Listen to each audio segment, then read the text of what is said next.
The Agenda with Steve Paikin is brought to you by the Chartered Professional Accountants of Ontario. CPA Ontario is a regulator, an educator, a thought leader, and an advocate. We protect the public. We advance our profession.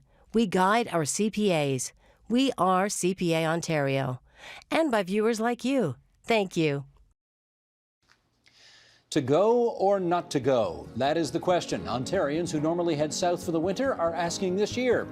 Faced with the choice between cold at home or COVID-19 hotspots in the southern United States, tonight, what so-called snowbirds need to know, from health insurance to the definition of non-essential travel.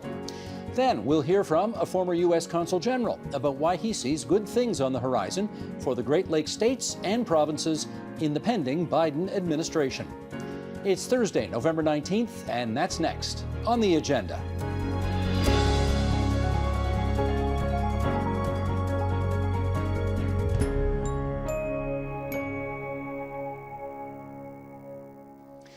It's late November, and by now virtually every corner of the province has seen the snow fly. That is often the cue for thousands of Canadian seniors to head south for the winter. This year, with COVID-19 spiking across North America, that choice isn't as obvious for everyone, particularly as the border is, at least on paper, closed to all non-essential travel. Let's find out from the following trio, whom, as is our custom, we introduce from furthest away to closest to our studio. And here they are. In Edmonton, Alberta, Tyler Dawson. He's a journalist with the National Post and Post Media.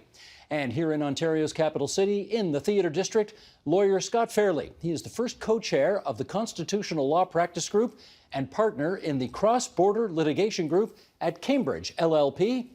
And in the Annex, Sarah Allen, associate professor at the U of T's Dalla Lana School of Public Health and director of operations at the research center, the North American Observatory on Health Systems and Policies. And it's good to have everybody on our program tonight for a conversation that I know a lot of people over the age of 60 are going to be watching very carefully. Scott, I want to start with you because you recently won a court challenge against the government of Ontario that related to the issues that we're going to be talking about tonight. What was the case about and how did it go? Well, the case went well. As you already know, Steve, the snowbirds were created back in 1993 for, among other reasons, to secure health care benefits for out-of-country travelers. This was their second time in court. The case was launched, an application for judicial review, late last year on the heels of the Ford government's announcement that they were terminating out-of-country health insurance coverage altogether. A previous government attempted to do that back in 1993, and the snowbirds went to court then. The court kind of balked at dealing with the case at the time because they said it was premature, given federal provincial negotiations. The subsequent government of, interestingly, the Conservative government of Mike Harris reinstated the benefits that had been previously in place, and the numbers we're looking at it are $400 a day for inpatient coverage and $50 a day for outpatient coverage. Those numbers have stayed in place since then, over a quarter of a century, and then somewhat surprisingly, the Ford government said, well, this is, given inflation, what have you, this is a kind of a trivial amount of money with big administrative costs, and so we're cashing in the program altogether. So well, let me jump in with a follow-up here, because at this time, of course, the Ford government was turning over every rock in an attempt to save some money, and even though the sums weren't big here, relatively speaking, they did want to save the money. What do you think you argued that the court found persuasive that they forced the government to reinstate the program? Well, the strict legal argument was that the Ontario Health Insurance Act required the government to enact regulations only in conformity with the Canada Health Act. And the termination of the program violated one of the 4 pillars or 5 pillars of the Canada Health Act, which was essentially the mobility of coverage inside and outside Canada, at least to a level commensurate with what the province would pay if those medical services were rendered inside the country, inside the province. Right. Portability is one of the 5 key pillars of the plan. Now, Sarah, let me go to you with some follow-up there. Obviously, Snowbirds were happy with this decision. Do you think the court decided this correctly? Yeah, I mean, strictly, the Canada Health Act does have this requirement for portability. So it's not surprising to me that this change that went against that requirement was ruled in the favor of the Snowbirds. But that said, the Canada Health Act itself could be, we could scrutinize that more closely, and it has been in the past. And so I'll point out one major commission on the future of healthcare in Canada, which was struck by the Prime Minister Jean Chrétien. So it's not a recent commission, but it still is probably the most thorough investigation of the Canada Health Act and its requirements in our recent history.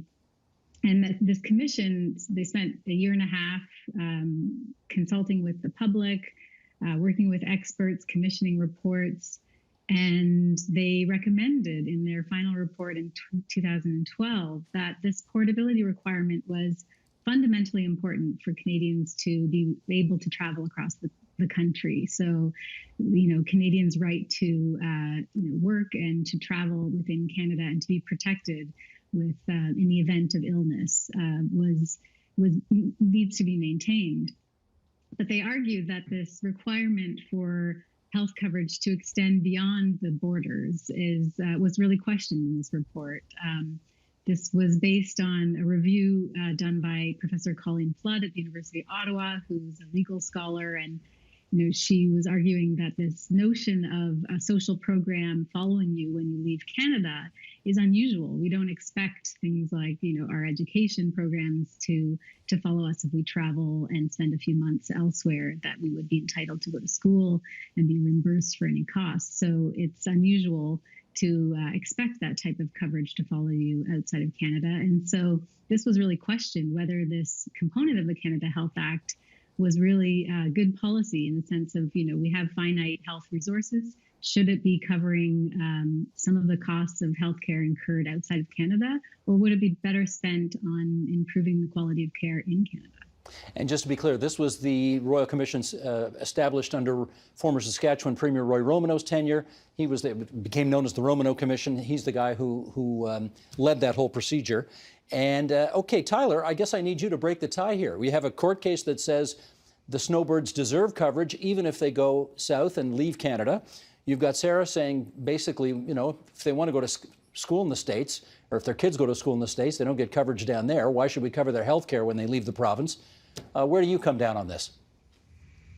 I'm not sure I have a super strong view on it. I think I can understand both sides. I mean, at the end of the day, though, people, are sort of responsible for the consequences of their own decisions. So, is this a massive cost to government? No, not in particular. But I certainly can see the argument of people who say, look, you are going out of country. You can, if you are doing that, probably afford your own health insurance. And there's certainly a strong argument, I think, to be made that the government really has no business in providing you health care outside of the country. Well, let's understand who this might actually cover this year, because obviously this is no ordinary year. I mean, by this time, in a normal year, we would have seen, pretty significant exodus of older people from Canada down to wherever they're going, Florida, Arizona, wherever they go at this time of year. What do we know about who's leaving so far this year? There's basically 3 groups, I would say you can categorize them into. You have the people who are diehard snowbirds who are going to go regardless. In some cases, those are people who don't have winter homes in Canada. You have the people who have already decided that, no, they're not going to go middle of the pandemic, just not safe, they'll stay home. And then you have the group that is, taking a wait and see approach, maybe considering going down in January or something like that instead of prior to Christmas.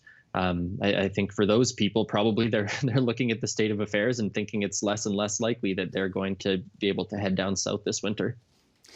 Scott, this is a serious question. It's going to sound like a facetious question, but it really is a serious question. If you are a snowbird and you want to go south and you get to the border and they say to you, why are you going south? Should you lie and tell them it's an emergency and I've got to check my property down south? You know, Steve, I'm not an immigration lawyer or an expert in cross-border security. I don't think that is the right answer for the right answer for a snowbird. Because if you don't give that answer, they're going to tell you to turn around and go home. You know that, eh? Well, and I think that's something which snowbirds are being educated on before they make their travel arrangements. I think you're right, traveling by car for non-essential travel, that's likely to be the result. I don't know if the situation is the same if you take a plane or what have you. No, I think a plane you can get away with it. I'd only counsel anyone who is my client to tell the truth. Right, which we all do all the time. Exactly. Okay, let's, let me just read this here. This is, the Ontario government apparently accepted the court ruling in your case. They're not appealing it. And so the government is going to honor the ruling. And we got this statement yesterday from the Ontario Ministry of Health about this issue. And I'll just read this out here and get this on the record. The government would like to stress that regardless of the reinstatement of OHIP travelers coverage, it strongly recommends that residents obtain private travel health insurance before traveling outside of Canada for any length of time and not rely solely on OHIP, the Ontario Health Insurance Plan coverage, as it will not cover all medical expenses. As we are living in unprecedented times while fighting COVID-19, at this time, the government and the Chief Medical Officer of Health are also urging all Ontarians to limit trips outside of home and travel to essential purposes only, including to other regions in the province, especially from higher to lower transmission areas. Okay, so that's the official word from the Government of Ontario. I guess, Sarah, let's start with you on this. That's their advice. What do you think of their advice? I think it's good advice. I mean, the surprising thing for me is that this out-of-country coverage is called that. It's not coverage. It's the amount of cost that it covers is so minimal. It's the Auditor General of Ontario estimated it to be about 5 cents of every dollar spent would have been reimbursed. And most of the time, it's reimbursed directly to insurance companies who, people who travel know that they need to purchase private insurance already, especially snowbirds who've been doing this many winters, will know that the cost of care in hospitals or by physicians in the United States is extremely high. This is fairly well known that this coverage program is not that. It's mainly a subsidy of insurance companies, and maybe a third of the reimbursements that are sought are by individuals themselves, and the average claim is about $100 that they get. So this is not a coverage program. I think it's important for the government to be very clear that there is no coverage for people out of country, whether they have this program in place or not. Scott, I don't want to minimize your legal wizardry in this case, but if the fact is that this out-of-province coverage only covers 5 cents of every dollar, is the victory that you won in court all that significant at the end of the day? Well, I think it's an important one. Sarah's correct on the essential percentages, but there's a bit of a domino effect here. Snowbirds are, by and large, older retired people, average age 67, average income $73K a year, and that the majority of that is fixed incomes that are derived from pensions, and pension plans from various employers reacted very negatively to the Ford government's decision. And threatened to withdraw their own coverage if the government was folding its tent. So the 5 cents on every dollar is really quite misleading in terms of its practical practical and symbolic impact. And so in the Snowbird situation, anyone traveling south for prolonged periods of time or abroad for prolonged periods of time, private health insurance is a sine qua non of going anywhere, and that has been a reality in Ontario since since the early 1990s. Other elements to consider, though, which makes this non-trivial, is short-term travel. Bicycle ride from Wolf Island in upstate New York, a shopping trip from Windsor to Detroit. Very brief times where you're abroad, where you may not have short-term healthcare coverage or what have you, and that 5% is meaningful. Certainly for the demographic that the Snowbird litigation spoke to. If they're not going to the United States, which is the most expensive healthcare system in the world, and they're going to other places like southern Italy or France, the healthcare systems there are very different. And while I don't have complete facts on point, those healthcare systems cover a lot more at a much more reasonable cost. And in some instances, what the Ontario government did give and has now been forced to give back by the Ontario court system closes the gap not insignificantly. Okay, let me get a little personal with everybody here. Tyler, I want to start with you on this one. Your age, given the age you are, I'm guessing you got grandparents, yes? I do, yeah. You got grandparents who usually go south around this time? Yes, my mom's grandparents go down to California most years. Your mom's grandparents or your mom's parents? Or sorry, my mom's parents. Your mom's parents. Okay, what ages are they? They're in their mid-80s. Mid-80s. So they go to California every year around this time. So have you been discussing with them whether they're going to do that this year? I haven't, no, but I believe my aunts and uncles have talked to them about it, and they are still in Canada, and I don't believe they have any plans to go. You know, they were down there in the spring and late winter when the pandemic first sort of kicked off. So there was a discussion at that point about whether or not they should, try and get on the next plane back home. And where's home for them? They live in Red Deer, Alberta, so sort of right in the middle between Edmonton and Calgary. Gotcha. And they did come home, and now they have to decide whether or not they want to go to California. Do you know, do they plan to try and make it? No, I'm quite sure they're planning to stay home this winter.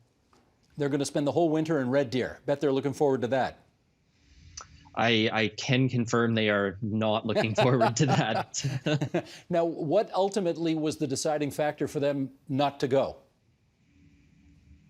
I believe it was, quite simply the pandemic and the risks of getting sick in the United States versus here. And for them, I think it wasn't worth it. Okay, Sarah, let me come to you on this next one. You got parents or grandparents who normally go south for the winter? Yes, my parents spend a couple months every winter in Florida. They do, okay. And are they there now? No. They are here now? This year. Yeah. They live in Ontario? Yes, they live in Toronto. They do, okay. And let us into some of their decision-making process right now. What are they thinking?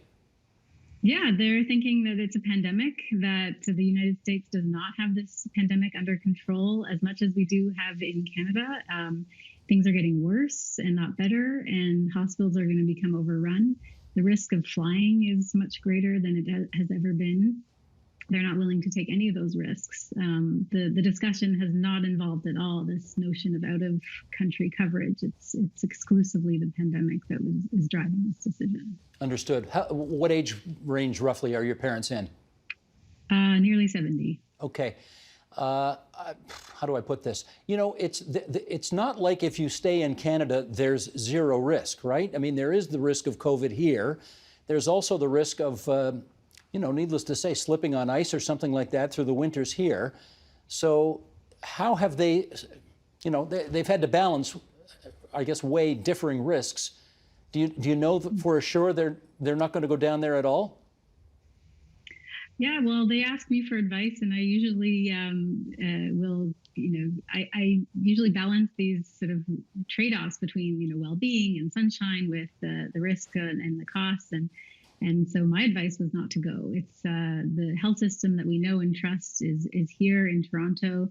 The hospital capacity has been able to be maintained. We did fairly well the first wave of the pandemic, and we're hopeful that we will here. The United States is out of control in many parts of the country, and it's really worrying, and it's not where you want to be, especially when the risks of getting sick are much higher than in any normal winter. And how do they feel about spending the entire winter in Canada? Well, I'll be here with my kids, so that'll be nice for some winter visits in their backyard.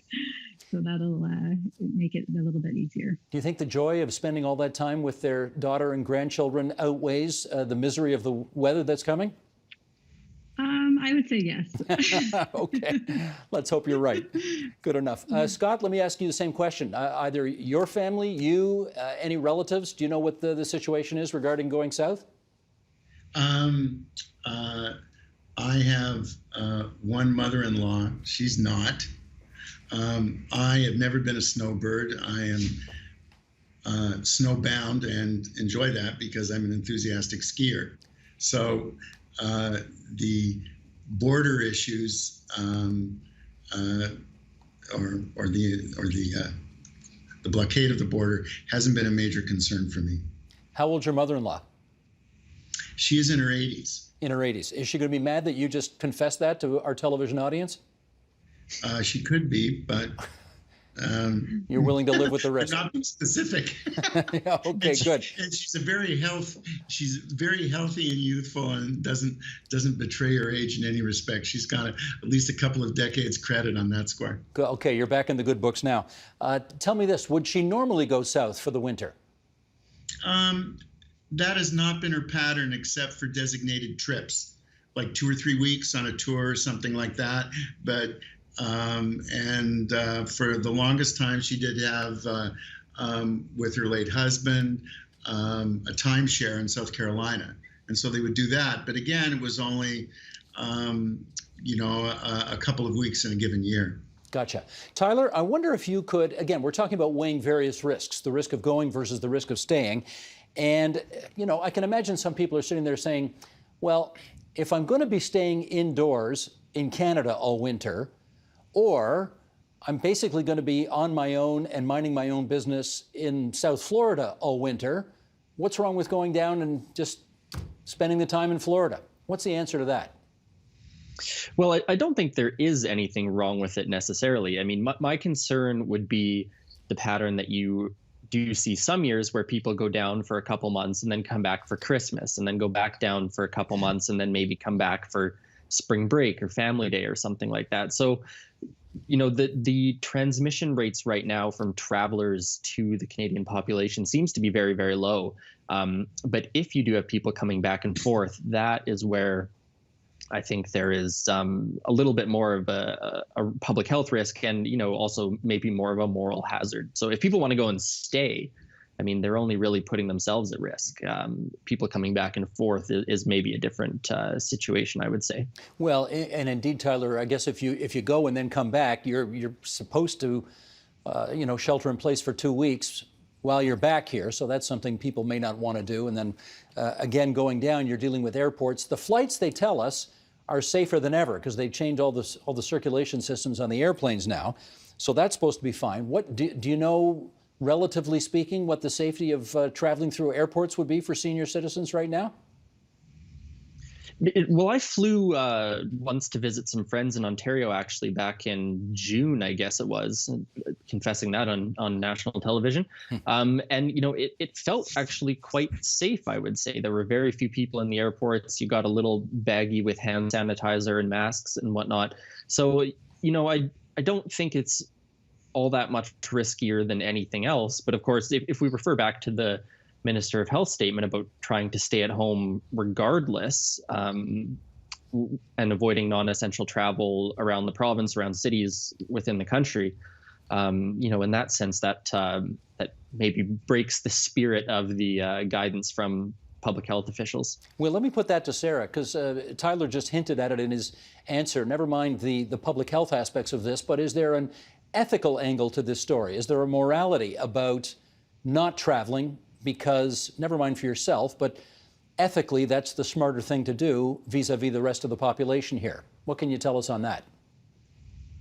Yeah, I think as we've seen in this pandemic, the way that we're going to succeed and to fight this is through sort of solidarity, through thinking about each other, acting as a community, and sometimes that goes against our own personal best interest, but we do it because we know that it's reduces risks for others. So, for instance, the idea that kids are in school and now we shouldn't be perhaps visiting with my parents inside their homes because they have increased risk through the cohorts that they are with at school. And so it's not what we would like to do personally, but it's what we think we should do because we don't want to get other people sick who might be higher risk. And the same goes for traveling. So the more crowds there are, and we're part of that. If we're going into the airport, we're going into planes, we're contributing to a crowd where that's how the virus is transmitted. So the more we act in keeping with sort of a solidarity idea, the view that we're looking out for each other, then the more successful we'll be. And that's why the Minister of Health and the Chief Medical Officer are saying, stay put. We want people to stay in their homes because that reduces the risk for everyone. I hear you, but what about the argument some people might come back with, which is, so few people are flying these days. The airports are basically much emptier than they ever were. The flights are going to be half, if not more, empty.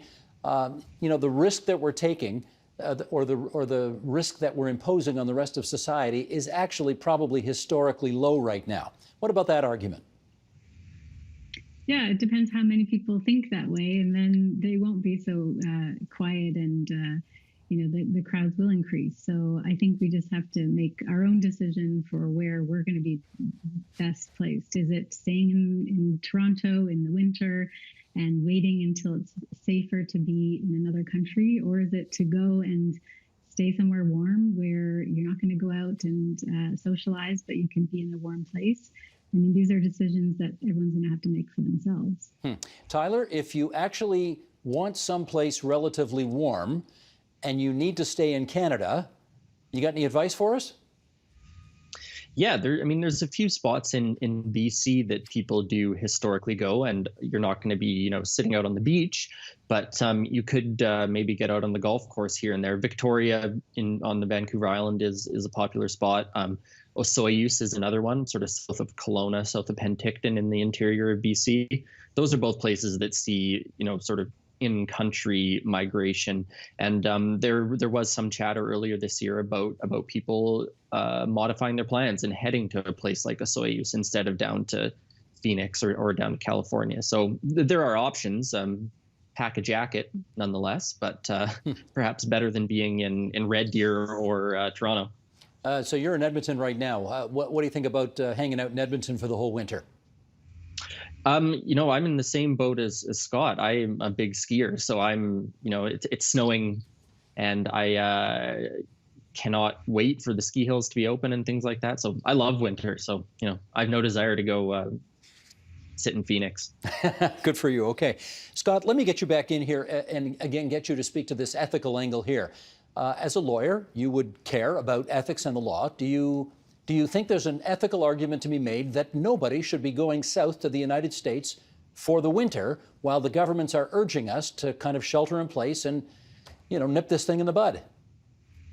Well, I don't think I think the government statement that you quoted was an accurate and useful one, and I agree with Sarah's observations, but I don't think it's a one-size-fits-all situation.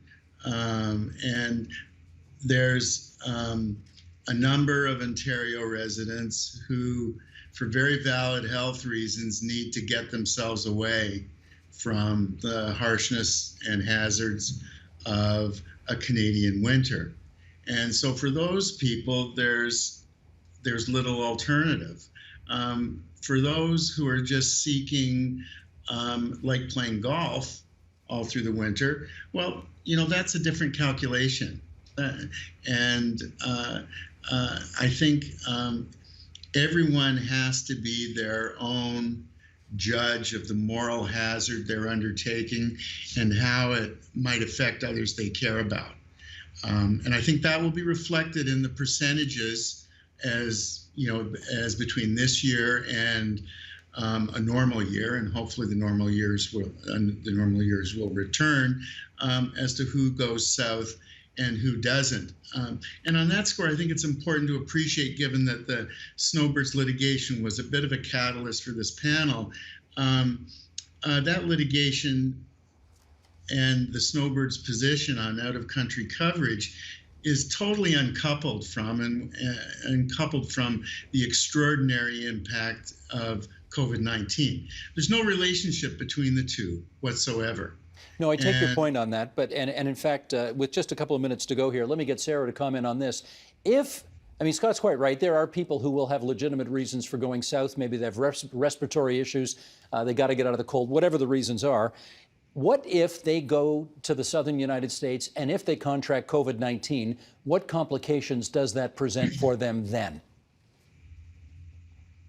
Well, it's similar to how the complications they experience here. So there's, health risks. They'd have to, self-isolate and obviously tell others they've been in contact with to do the same. They may end up in hospital. They may require a ventilator. They may need an ICU bed, and hopefully there will be capacity in the hospitals where they're spending time and for them to be admitted. So all of those things are extremely costly. They will likely have private insurance that would cover the cost of those, but if there are complications, this could lead to a prolonged hospitalization, which in itself poses additional risks. But we know that the cost will be enormous. We know the country coverage by the Ontario government will not be helpful at all in covering any of those costs. So I think if people are aware, there's risks, there's significant costs, but the benefits have to outweigh those risks. And Tyler, can you follow up on that? If you are a Canadian and if you are down south and if, God forbid, you need an ICU bed because you've contracted COVID-19, what are your chances of getting one? Well, I think it probably depends a little bit where you are. I mean, if for some reason you're a snowbird in, South Dakota, which strikes me as unlikely, you're probably less in luck. But case counts in places like California and Arizona are considerably lower. So, I think that your chances are probably all right of getting one. But at the end of the day, I would prefer to be in Canada with, as Sarah said earlier, the medical system we know and trust, compared to what a medical system that feels like a Wild West a lot of the time. Understood. I want to thank the three of you for coming in tonight and helping us out with this. That's Tyler Dawson, who's with the National Post and Post Media. He was out of Edmonton, Alberta, where the winters, I'm told, are spectacular, even if the hockey team isn't always. Scott Fairley is with... Yeah, you didn't like that little shot, did you? And who am I to talk? I'm sitting here in Toronto. Scott Fairley is with Cambridge LLP. He came to us from the Theatre District of the provincial capital tonight. And Sarah Allen is with the U of T's Institute of Health Policy, Management and Evaluation, the Dalla School of Public Health, and she joined us from the Annex in the provincial capital. Regardless of whether any of you can get away for the winter, I hope it's a good one for all of you. And thanks for joining us on TVO tonight. Thank you. Thanks very much. Thanks.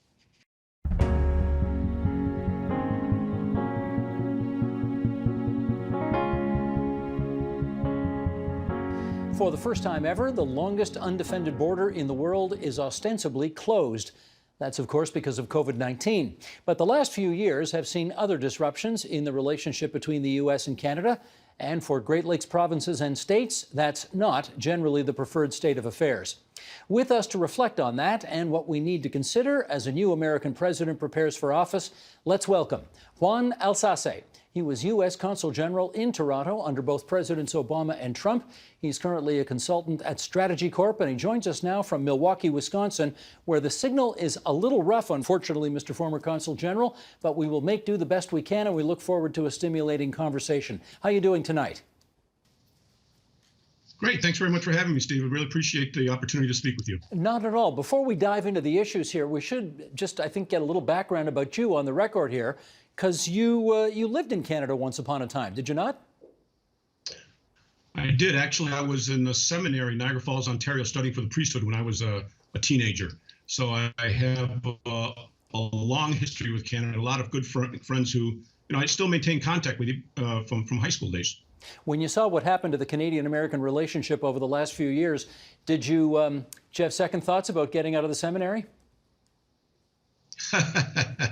No, not at all. Actually, it turns out when I got back, when I got up to Marquette University, which was the next step, I met my wife, who's now 40 years now, and no regrets about leaving the seminary. Okay, good. So the story has a happy ending. How did you get the Consul General gig in 2015? Well, I'm a career Foreign Service officer and spent 32 years in the Foreign Service. And my last posting was, in fact, Toronto. And one of the things that I talked to my bosses about was because of that familiarity I had with with Canada, because I grew up in Buffalo, New York. It made sense for me to go there because I both knew some of the issues, I knew some of the people, and I thought that I could contribute something as Consul General in Toronto because of those close ties. And when you got the appointment in 2015, how would you have characterized the state of relations between our two countries? I got up there August of 2015, just as you were entering into your election.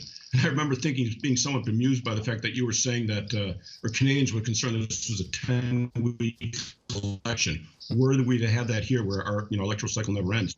But you had Prime Minister Trudeau winning a surprisingly resounding victory, and so you had sort of an ideological convergence between the administration of the United States and what was going on in Canada.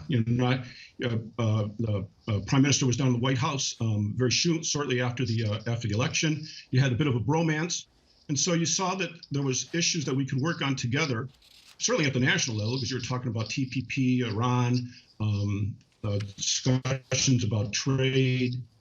But then at the local level, which is what impacted me, we already had that sort of ideological convergence because I had a very solid working relationship with Premier Wynne right off the bat. So we were able to start working on some issues that were of common concern in Ontario. And of course, the national scenario was also quite solid. Our mission in Ottawa put together a plan to work with the new government, and we were off to the races. Could you just amplify a bit on what those provincial, quote, American issues would have been? I understand the bigger picture nationally, but what about between Ontario and border states, for example? What would you have been working on? Well, obviously the Great Lakes is huge. I mean, both as an economic engine for both of our countries, but also because of the issues of water. And so, Consuls General will sometimes take on a pet issue, and for me, I decided to focus on the water relationship. Part of it had to do with because as a diplomat, I understood from past experience that water actually tends to bring people together. So I thought about what we could do, and so I sat down very early on with Glenn Murray, who was then the Ontario Minister for Climate Change and Environment, very passionate about water issues and climate issues generally. So we put together a brainstorming session. We brought in experts from the United States, Canada, from academia, business, NGOs, and talked about how we could work this issue. And we put together some working groups that focused on phosphorus contamination runoff into the Great Lakes, primarily agricultural runoff.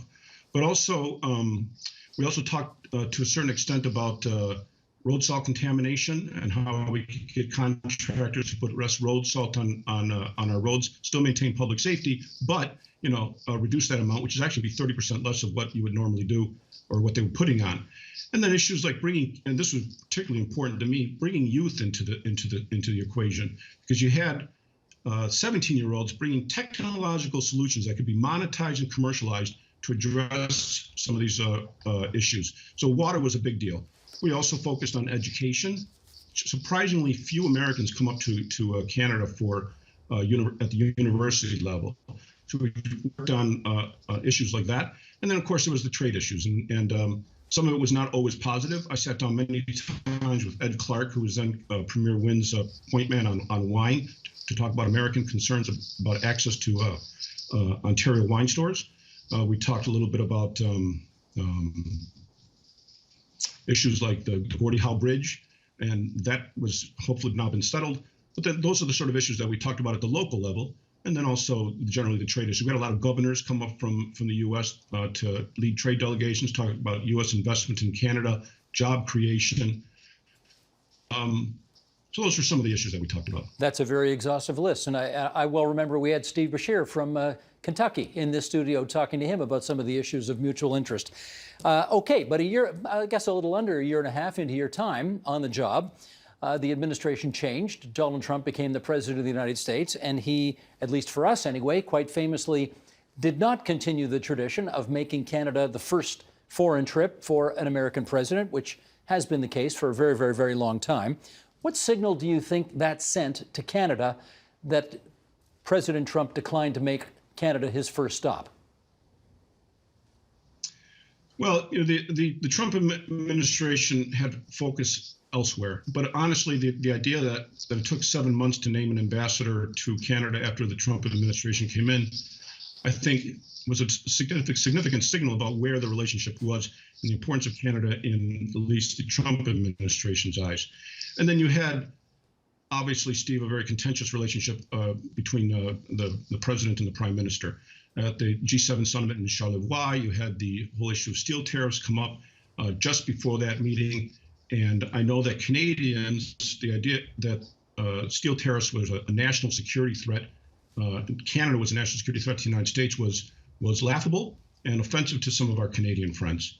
And then you had the whole issue with Trump calling the prime minister weak and dishonest as he was leaving. The fact that the prime minister did not go down to Washington in 2017 for the or 2018 for the USMCA implementation agreement ceremony.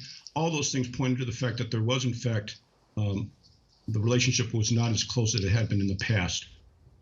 Now, tell me how this works. You're out now, so you can really be very much more honest now, obviously, than you could have been back then. But do you go to your direct report and say, come on, we can't be calling the Canadians national security threats. That's ridiculous. It's going to ruin our relationship. Is that the kind of conversation you have?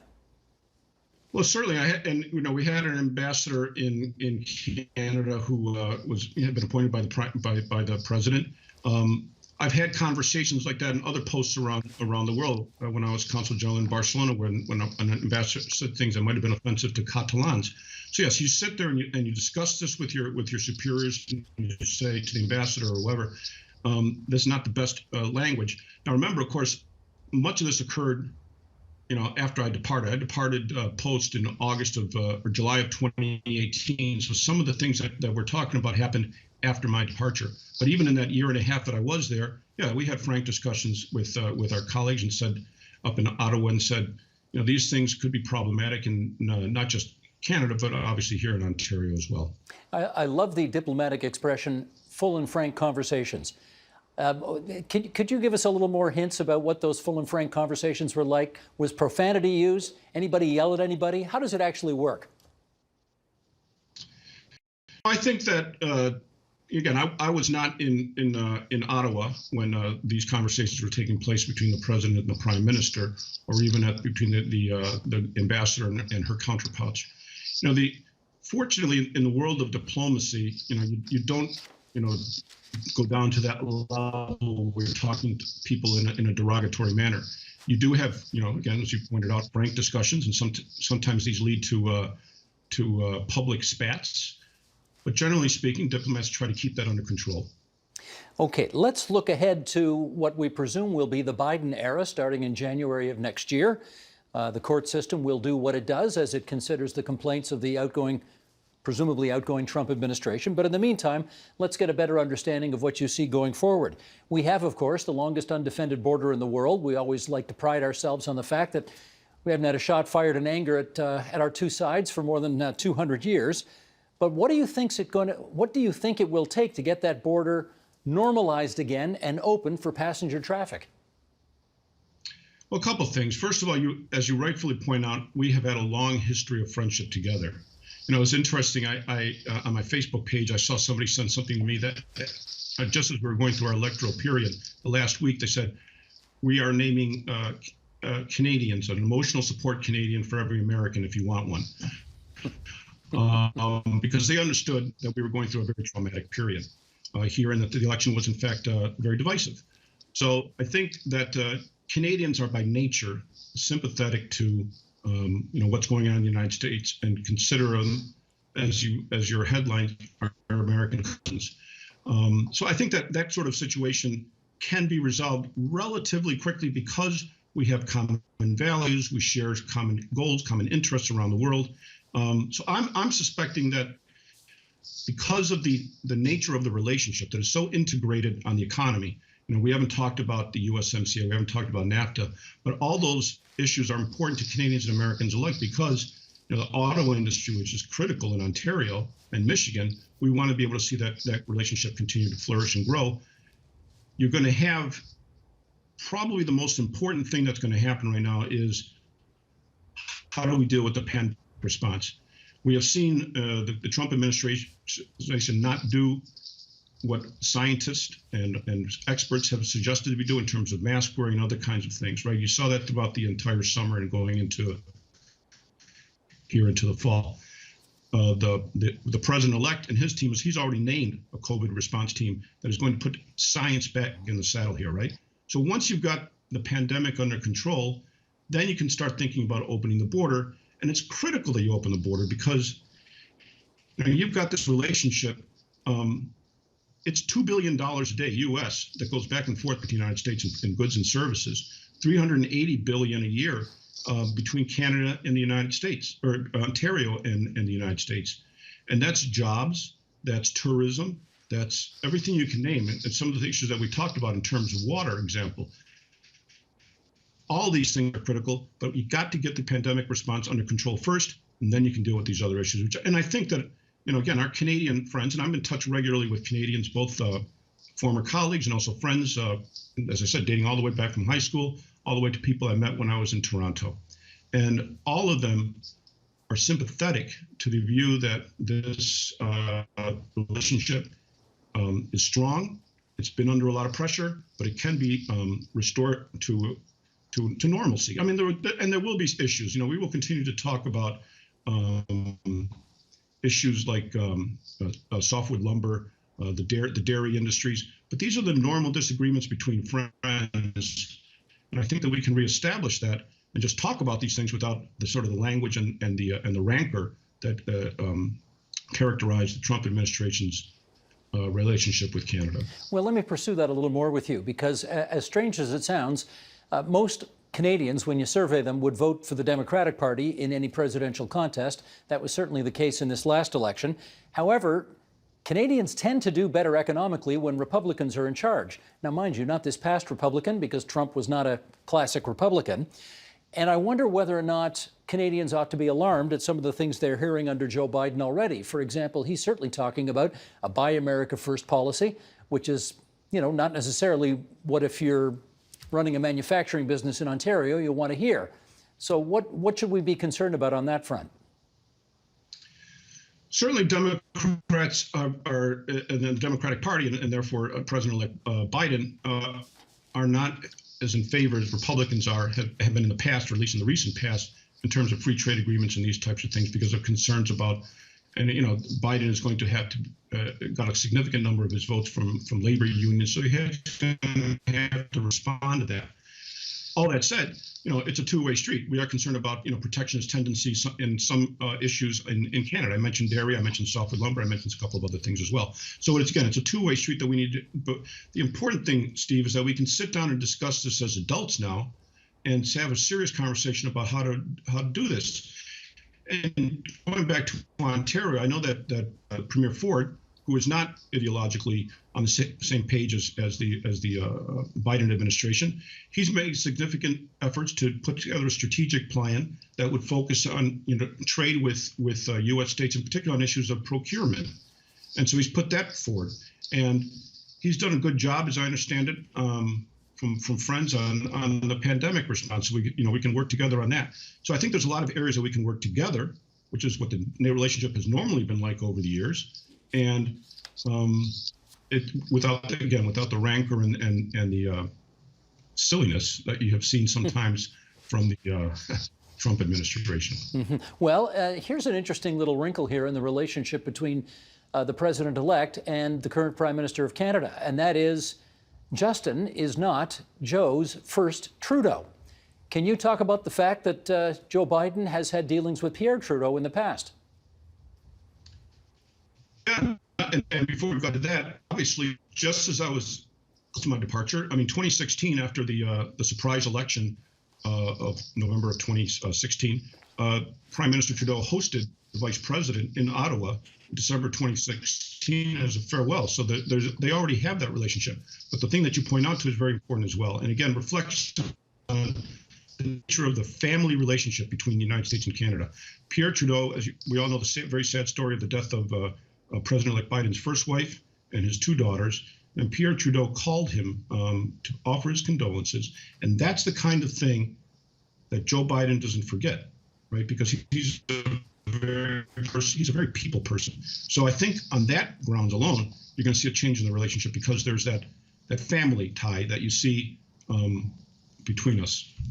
Now, all of that notwithstanding, when Canada says to Joe Biden, you know, we really would love to get that Keystone XL pipeline built, and the president-elect's position, presumably he'll be the president at this point, his position is, well, my party's officially against that. Are we back to where we were 4 years ago? Well, it's hard to hypothesize, but remember the Keystone pipeline issue is contentious on both sides of the border. There are people who will argue that the tar sands that are going to be supplying this oil are not environmentally good either for Canada or for the United States. So again, we'll have a conversation about this, but it'll be a conversation that is professional, that is fact-based, and then we will come to a decision based on our own national interest. We do have disagreements, and Canada will push this forward. And states will say yes or no, depending on how certain circumstances play out. But again, it's an issue that, like all these other issues, that we can discuss. That's true. Do you think the Trump tariffs and the labeling Canada a national security threat, do you think those days are gone? Oh, I certainly hope so. Again, I as an American, and again, my political sympathies are I think are fairly clear.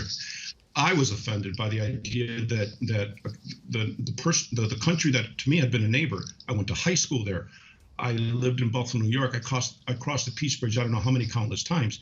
That Canada could be seen as a national security threat to the United States after we had fought together in World War I and World War II, had been a convergence of interest and trade and everything else over the course of the years, that could somehow come forward. Yeah, Canadians were rightfully offended by that. I'm confident that kind of thing will not happen again under a Biden administration. Because I'm sure you've heard the running joke, which has been over the last 4 years, being a Canadian is like living in a nice apartment on top of a meth lab. You have no doubt that that's not going to be the case anymore? I watched Breaking Bad and like many of us, and I don't think that's going to be the case. Again, we will have our disagreements, Steve. But the people that I speak to in Canada right now, including up in Toronto, professionals across all stripes, are very. They're happy about what happened.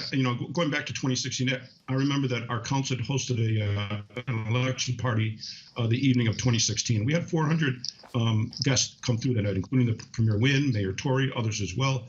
And we were very excited about what was going to happen. And then around 9:30, the air just went out of the room, right? Because we saw what was going on. That kind of thing reflects Canadian views of American politics and this administration. It's not going to happen again. Well, let me just in conclusion here ask you one last question, which I don't know, I've always found this interesting. Most Americans I talk to seem to think Canadians and Americans are very, very similar. And most Canadians I talk to seem to think we're very different from you guys. Where do you come down on that? That's a question I was asked actually when I was there. And I think that probably the principal difference between the U.S. and Canada is that Canadians are actually much more, in some respects, risk averse. You will see that in areas like technology, startups, those sorts of things. And I think, and I'm not just the one saying this. I've also heard this from other colleagues around the world, including for example, the Israeli CG when I was in Canada. So I think that's where you see some differences. I think in terms of culture and social issues, we're pretty much on the same page. But I guess that's probably the biggest difference I see. Americans will take a chance more often than Canadians. Well, I should conclude by saying to a guy from Buffalo, New York, good luck to your Bills this year. They're off to a really good start. And maybe one day they'll be known for actually winning a Super Bowl rather than losing 4 in a row. So good luck on that. Steve, I always tell people, I tell my friend, you can make fun of Buffalo, but you can't say that to me. Good enough. That's Juan Alsace, the former Consul General from the United States to Toronto. It's great to have you on TVO tonight. Thanks so much. Thank you so much, Steve. Glad to be on your show. Next week on the agenda. Well, what QAnon does, and any sort of human trafficking conspiracy theories, is really paints a picture of what trafficking looks like. But this picture is not reflective of the reality. And so stories of international child trafficking rings or people being kidnapped off the street. And even though these things do happen, the way trafficking normally looks like, what we're seeing particularly here in Canada, so domestic sex trafficking, is that young people are being trafficked by someone that they know. It's a family member, it's a boyfriend, it's a girlfriend. It's not somebody being kidnapped off the street by a stranger, and it's not likely someone's going to be involved in an international child sex trafficking ring. That's next week on the agenda. And that is the agenda for Thursday, November 19th, 2020. Anishinaabe elders carry on the teachings of the 7 grandfathers. Tomorrow, author Tanya Talega talks to Nam Kiwanuka about what they convey and what we can all learn from them. I'm Steve Paikin. Thanks for watching TVO, for joining us online at tvo.org. And Nam, we'll see you here tomorrow. The Agenda with Steve Paikin is brought to you by the Chartered Professional Accountants of Ontario. CPA Ontario is a regulator, an educator, a thought leader, and an advocate. We protect the public. We advance our profession. We guide our CPAs. We are CPA Ontario. And by viewers like you. Thank you.